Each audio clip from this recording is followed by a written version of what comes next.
Salut les infocrates, aujourd'hui on va parler de l'interdiction de l'abaya qui a été prise par circulaire par le ministre de l'Éducation nationale Gabriel Attal avant la rentrée. Donc on va faire un petit peu le bilan de ces quelques semaines ou de l'interdiction de l'abaya. J'ai mis un petit peu de temps à parler de ce sujet, mais il faut dire que c'est un sujet très délicat parce que quand on parle de l'abaya, on parle aussi de toutes les questions derrière, de racisme, de discrimination, les questions de communautarisme, les questions de séparatisme, etc., etc. Donc c'est un sujet très délicat que j'ai choisi de traiter un peu après les autres. Donc on va voir toutes les implications politiques de cette décision et on va voir ensemble un tout petit peu ce que j'en pense, mon opinion à propos de ce sujet-là. Avant tout, je vous invite à vous abonner, mettre les notifications, les petits pouces, les commentaires afin de me permettre de vivre de ma chaîne. Et c'est parti, on va parler de l'interdiction de l'abaya dans les écoles qui a été promulguée par Gabriel Attal. Alors, un peu avant la rentrée, Gabriel Attal a donc pris une circulaire, donc ministre de l'Éducation nationale. Il a pris une circulaire pour interdire le port de l'abaya et de la camis dans l'enceinte des établissements scolaires français. Il a édité une procédure à l'attention des proviseurs pour leur expliquer qu'est-ce qu'il fallait faire au cas où les élèves se présentaient avec cette tenue donc interdite.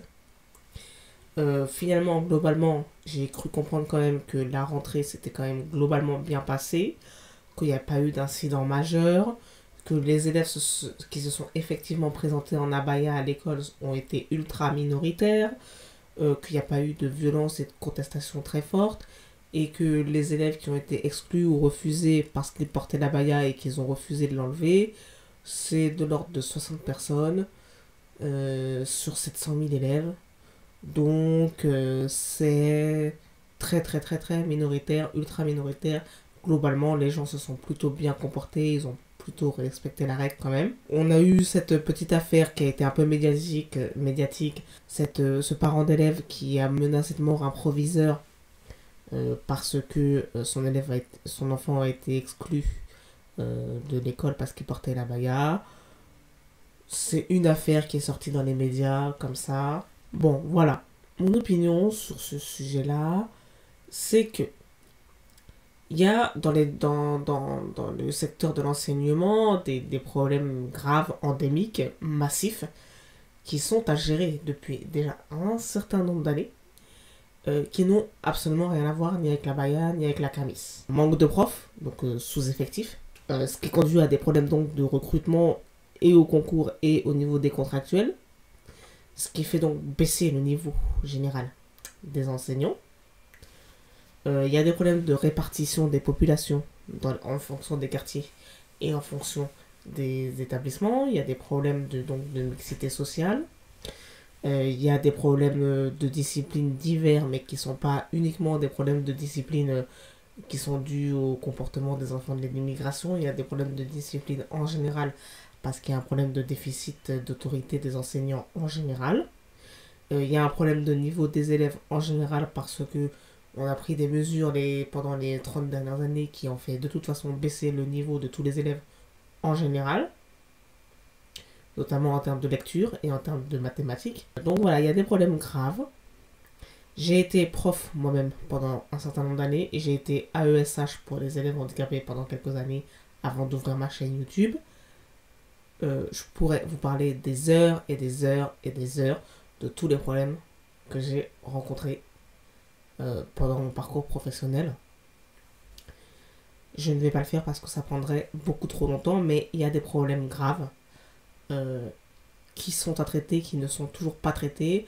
En plus, le dernier ministre de l'Intérieur avant Gabriel Attal, Pape Ndiaye, bon, on va pas s'étendre sur lui, mais c'était la cata aussi. C'était probablement l'un des pires ministres de l'Éducation nationale qu'on ait jamais eu.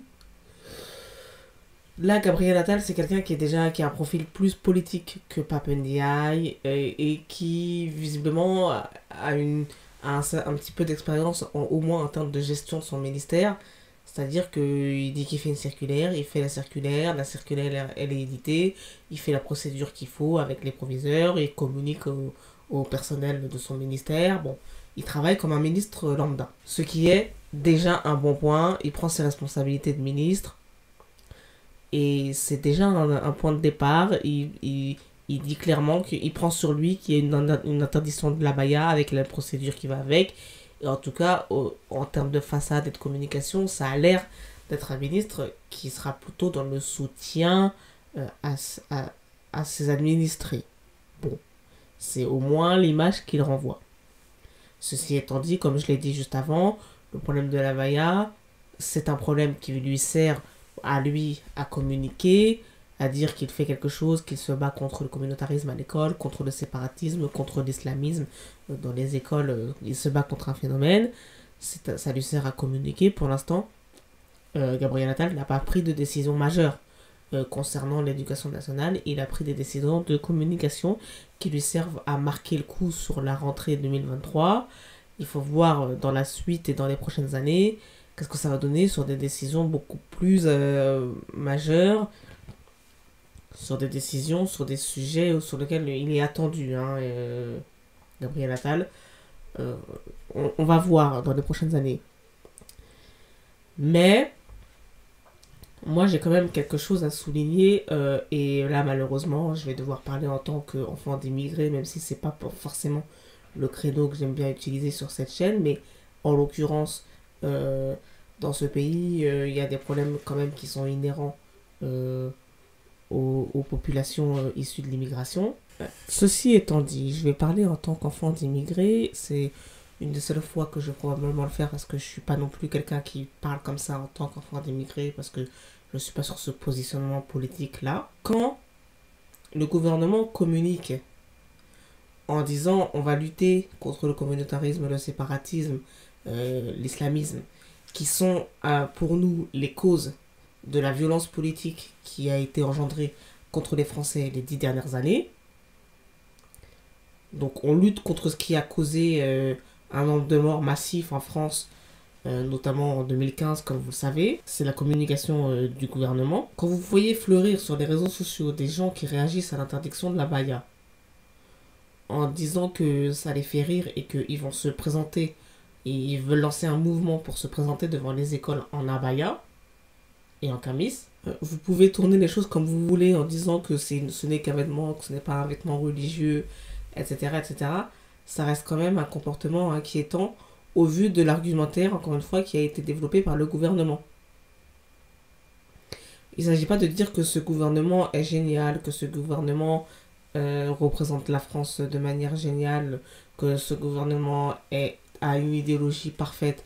Loin de là, si vous suivez ma chaîne, vous savez que moi, le gouvernement, Macron, Borne, tout ça, c'est pas des gens que je porte dans mon cœur et c'est pas des gens avec qui je partage ni la moindre idéologie, ni le moindre point commun sociologiquement. Ceci étant dit, leur argumentaire, c'est de lutter contre les causes de la violence terroriste. C'est ce qu'ils disent, eux. Donc, quand vous allez sur les réseaux sociaux et que vous vous en riez et que vous dites on va se pointer en abaya à l'école, sur les réseaux sociaux, dans le but de lancer le mouvement, de faire ça par le plus de monde possible, d'un point de vue purement humain, ce n'est pas un comportement normal, qu'on peut qualifier de normal, et c'est pas un comportement que les gens peuvent prendre bien, qu'ils peuvent prendre à la légère. C'est pas un comportement qui fait rire les Français, en sachant qu'il y a quand même une majorité de Français qui est plutôt pour la mesure de Gabriel Attal, qui est plutôt hostile quand même à tout ce qui est port du voile, port de la burqa, port de tout ce que vous voulez, dans l'espace public et de manière ostentatoire. Et la raison pour laquelle les Français ne sont pas tolérants sur ces questions-là, elle est compréhensible. C'est la violence qui a massivement tué ces dernières années. C'est ça la raison. En fait, vous ne pouvez pas distinguer le contexte des dernières années de ce qui se passe maintenant. Vous ne pouvez pas distinguer, c'est pas possible. Ça n'existe pas. Donc si vous voulez, on est en démocratie. Il n'y a pas de souci avec ça. Il n'y a pas de souci avec le fait que vous puissiez vous exprimer. Il n'y a pas de souci avec le fait que vous puissiez ne pas être d'accord avec la circulaire qui a été éditée par le ministre. Il n'y a pas de souci avec le fait que vous puissiez bénéficier de la liberté d'expression comme tout le monde. Il n'y a pas de souci avec le fait que vous puissiez exprimer le fait que vous n'êtes pas d'accord avec cette mesure. Et dans ces cas-là, il va falloir argumenter, peut-être déposer des recours juridiques. S'il y en a d'autres qui ont mis des recours, vous dites que vous êtes d'accord avec le recours. Si le Conseil d'État valide, parce que c'est ce qui s'est passé, et le Conseil d'État valide l'interdiction, vous pouvez dire que vous n'êtes pas d'accord avec ce que dit le Conseil d'État, avec les arguments, etc. Il n'y a pas de souci, on est en démocratie, donc si vous voulez parler, vous pouvez parler. Mais quand vous dites non mais on va pas respecter la loi et on va en gros foutre le bordel en venant tous en abaya, ça c'est pas du débat ça. Ça c'est le degré zéro de la rébellion de bac à sable. Et en plus, quand on vous dit que la plupart des Français ne veulent plus des signes ostentatoires de religion, notamment la religion musulmane, parce que le contexte est à la violence encore politique, notamment issue de l'islamisme, vous pouvez au moins respecter ça. Même si vous voulez répondre que non, c'est l'abaya, ça n'a rien à voir avec la violence terroriste, même si vous voulez argumenter que l'abaya et l'islamisme et le fondamentalisme religieux, c'est pas la même chose, que l'abaya, c'est pas un vêtement religieux, que le gouvernement se trompe en ciblant les gens qui portent l'abaya, qui sont pas les personnes violentes, etc., etc., vous pouvez l'argumenter ça. Mais quand on en arrive au stade du comportement de on rit de cette initiative et on va pas respecter et on incite tout le monde à venir en abaya à l'école, ça c'est le degré zéro de la réflexion. Il n'y a aucune réflexion dans ce genre d'initiative. C'est pas une réponse qu'on pourrait qualifier d'intéressante ou de constructive dans le débat démocratique ou dans le débat juridique. Ce n'est pas une réponse approprié, c'est inapproprié, c'est un comportement inapproprié, étant donné le contexte. Parce qu'on reste quand même une communauté humaine, c'est-à-dire la nation française. Donc, normalement, dans cette communauté humaine, tu es censé te soucier de tous ceux qui partagent la même nationalité que toi, sans être dans le fantasme de Mère Teresa. Hein.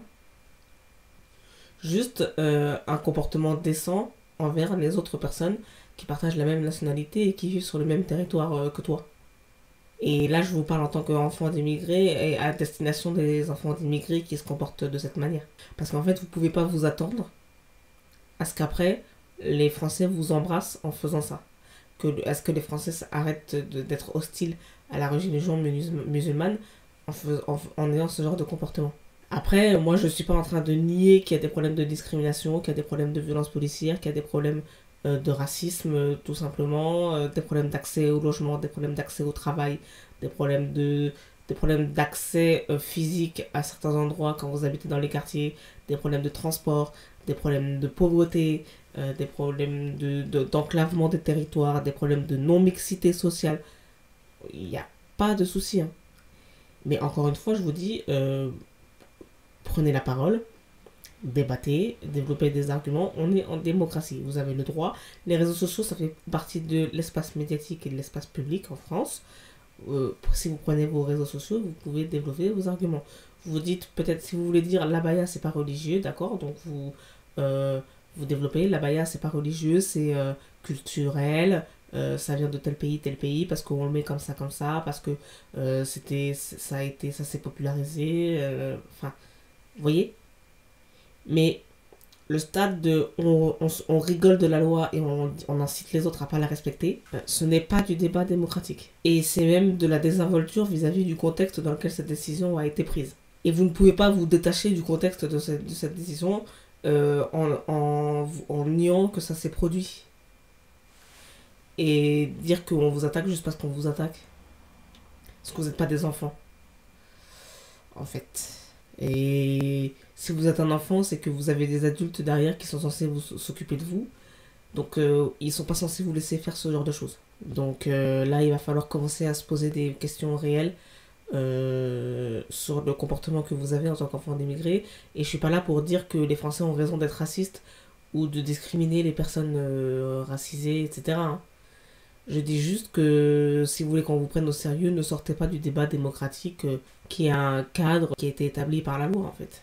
C'est la fin de ce petit édito, j'espère que vous comprendrez mes propos, j'espère qu'il n'y aura pas de violence dans les commentaires, parce que c'est assez grave. Et je vous dis à bientôt pour un prochain édito, salut.